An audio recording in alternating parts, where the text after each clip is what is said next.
At approximately 7:30 a.m., a chilling 911 call was made from a suburban home in Carrollton, Georgia. On the call was Sarah Grace Patrick, a 16-year-old girl who told dispatchers her mother and stepfather were dead in their bedroom. But the actual discovery had been made by someone even younger, her 6-year-old half-sister. Authorities would later confirm that the little girl had woken up earlier that morning and went into her parents' bedroom, only to find them motionless and covered in blood. Frightened, she ran to Sarah's room and woke her up. Sarah then called 911, reportedly sounding frantic on the call, claiming she had just discovered their bodies. Emergency services responded immediately. Deputies with the Carroll County Sheriff's Office arrived at the home, located on a quiet residential street. Inside, they found Kristen Brock and James Brock shot to death in their bed. Both victims had been shot in the head while sleeping, suggesting the attack was planned and executed at close range. There were no signs of forced entry, no burglary, and nothing was stolen. The couple's bodies were partially covered, and no defensive wounds were visible.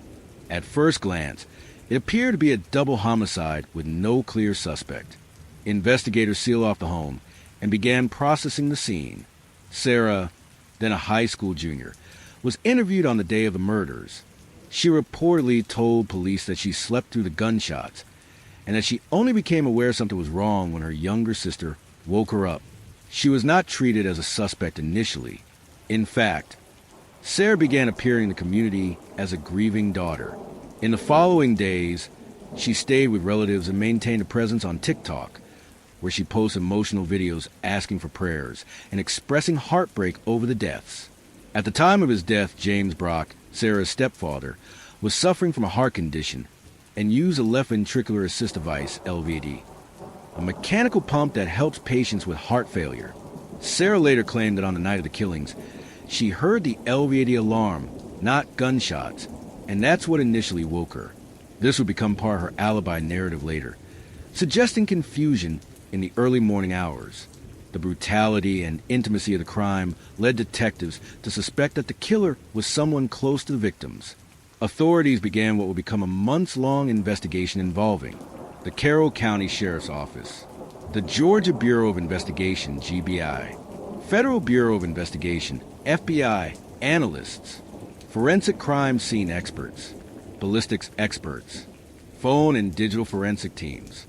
They combed through physical evidence, cell phone records, social media data, and surveillance footage.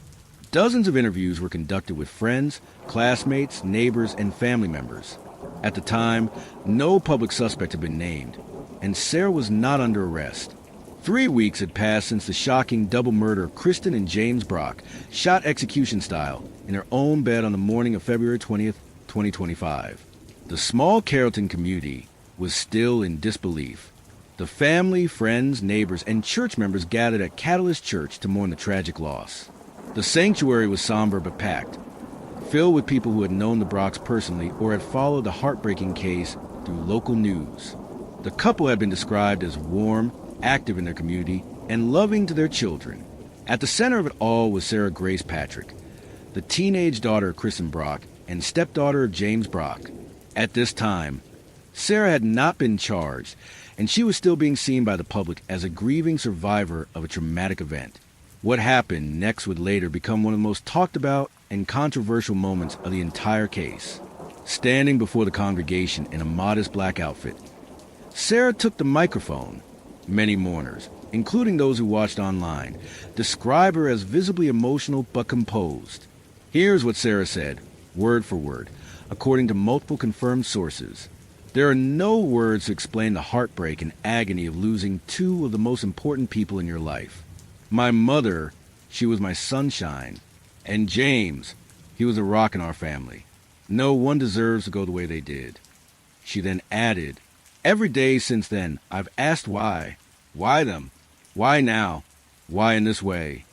She paused briefly, her voice shaking, and concluded with, wherever you are, I hope you can hear me. I miss you. I love you. And I'm sorry. At the time, the congregation responded with sympathy. Some wept, others nodded in shared grief. But that final line, I'm sorry, took on a new and disturbing weight after Sarah was arrested 4 months later for the murders. That two-word phrase sparked countless online theories, dissected frame by frame in TikTok videos and Reddit threads. Some claimed it was a subconscious confession. Others believed it could have simply meant, "sorry you're gone," or an apology for not being able to protect them. Psychologists commenting online debated whether Sarah's delivery indicated remorse, guilt, or manipulation. After all, she gave the speech with apparent sincerity, while knowing she was under investigation, and likely aware she was suspect. The eulogy was filmed by several attendees. After Sarah's arrest in July, the video resurfaced online and quickly went viral. Clips of her speaking were uploaded with titles like, "She gave a eulogy for the people she killed." Watch the moment a murder suspect says, "I'm sorry," at her victim's funeral.